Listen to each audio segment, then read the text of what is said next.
Next up is Ms. Xiaochen Tian. She's a CEO at TravelShift and a co-founder of the Guide to Iceland. TravelShift is an online travel market platform which can easily scale to markets of variable sizes, and Guide to Iceland is the most popular traveling marketplace in Iceland with 36 employees in 3 countries. And Ms. Xiaochen Tian will address the question how you can attract the Chinese customers and open the Asian market. Welcome.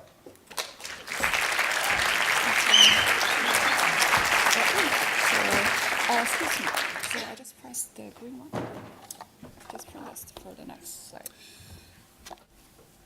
Yes. Okay. This should be it. Okay, thank you. Hi everyone, my name is Xiaochen, and I'm the co-founder of Guide to Iceland and its underlying software company TravelShift. A year ago, I attended my first startup Iceland, and back then I didn't think I'm gonna be a speaker myself, only here like a year later. So what happened in this year that brought me to this stage? Well, that would be the tremendous growth of Guide to Iceland. So first of all, I want to give you a snapshot of what Guide to Iceland is before going into the 2 topics I'm going to talk about today, scaling, and then in particular, the China market. So what is Guide to Iceland? Well, the concept is pretty simple. We started with a very practical and simple idea. We want to create a travel platform, a marketplace that creates value for everybody. So for travelers, that's a one-stop shop. There's information from local people and local suppliers, and for those local people and local suppliers, they can just focus on what they do best and let us, the software and our marketing know-how, to take care of the rest, so everybody gets value from it. I know that sounds very simple, and if you don't believe how a simple idea can really be a success story, let's look at some of the figures we have. So the concept dates back in late 2012, and the first year was spent on building the software, which gave birth to the software company TravelShift. So in late August 2014, we launched the website officially that's based on the current software. That's about less than 2 years ago. And then in 2015, we achieved, sorry, I can't see here. It's over 1.066 billion Icelandic krona, which is about 8.5 million USD dollars. And in this year, to Saturday night, midnight, we've already achieved over 1.17 billion Icelandic krona, which is about 9.4 million USD dollars. So this year, we're expecting about 4 billion Icelandic krona. That's around 31.8 million USD dollars. Operation-wise, of course, and branding-wise, have grown a lot as well, but due to time constraints, I'm going to only talk about the numbers, and I guess for entrepreneurs and investors, that's what's more interesting. So how do we achieve so much growth? I plan to talk about all of those point by point, but to save time, I'm going to talk more about China later, so I'm going to condense a little bit here. Those points are not hard to understand.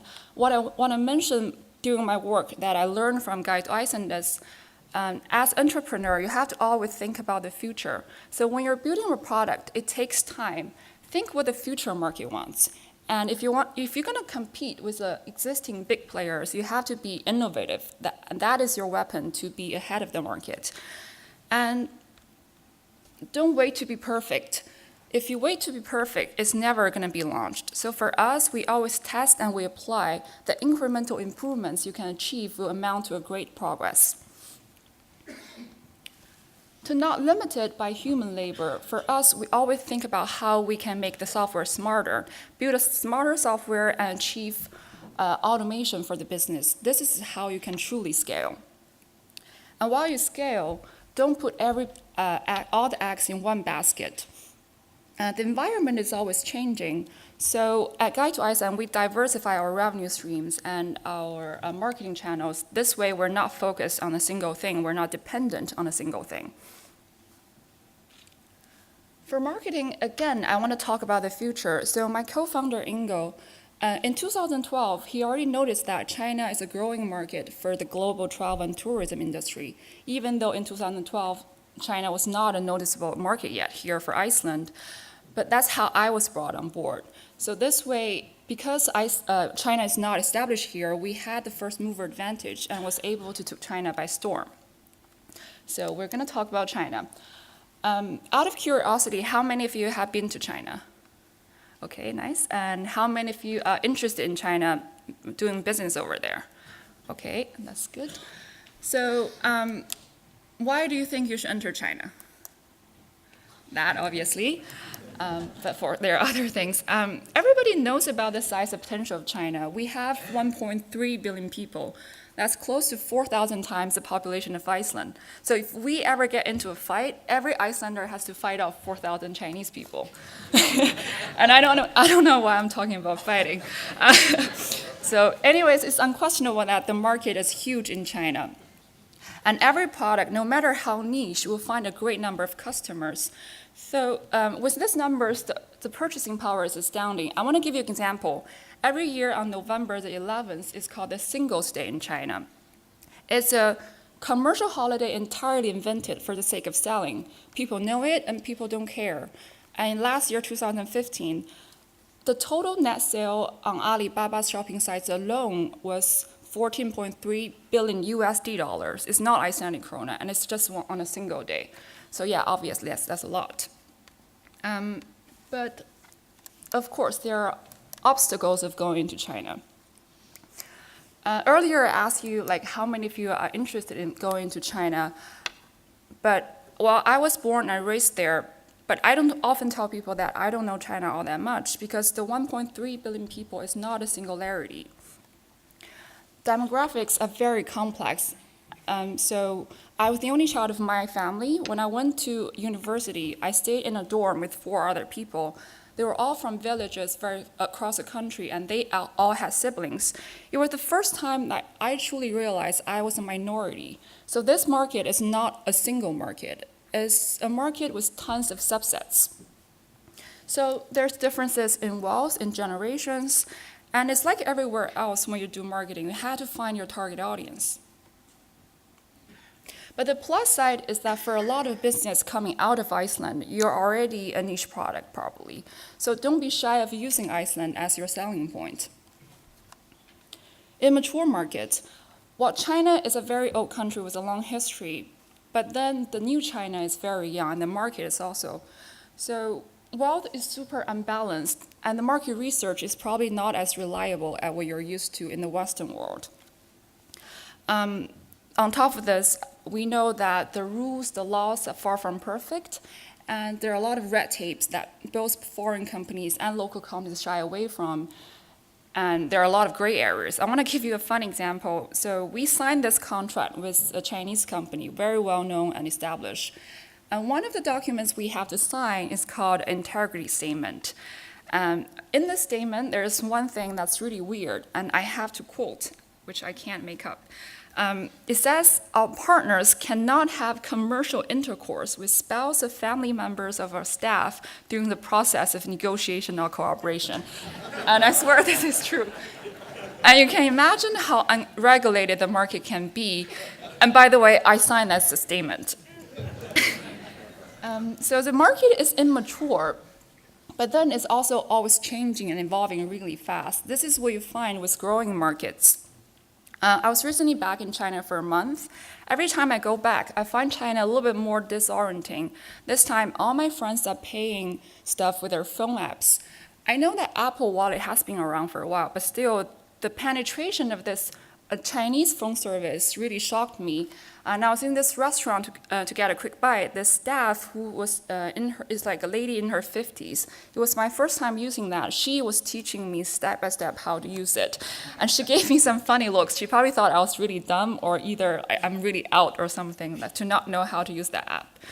So then cultural differences. This is pretty obvious, but I want to quote again what my co-founder Ingo said.